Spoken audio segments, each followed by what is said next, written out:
So Papa's here today to talk about the glycemic index, or GI, what it is, who should be worried about it, what it means to the rest of us. A good friend of mine asked me to go over this. Now, if you're diabetic or pre-diabetic, this is going to be very critical because it can almost be life or death for you. Pretty much, in layman's terms, the glycemic index measures how big of a spike in blood sugar you get after eating something. Things higher up on the GI or glycemic index have a much stronger impact on you, so you should avoid them if you are worried about your blood sugar levels. Things that are lower aren't a big issue. The scale is from 0 to 100. I think around 50, 55 is usually the cutoff point. If it's 55 or below, it's pretty low on the index. Above that, you need to start being more and more careful, especially the closer you get to 100. Now, should normal people worry about this?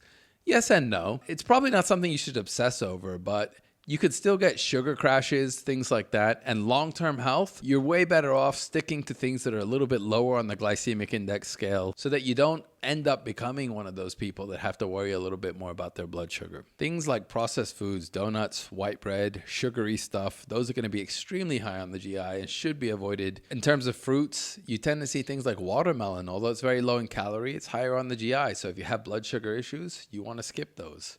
But there are other fruits that are a lot better on the GI, things like berries and even dates, surprisingly. Despite the amount of sugar in them, they have very little impact to your blood sugar readings. Lentils and sweet potatoes, hummus, foods that are higher in fiber tend to have a lesser effect on the blood spike. Now you'll notice I haven't mentioned any proteins or meats. Meats have almost no impact on the blood sugar.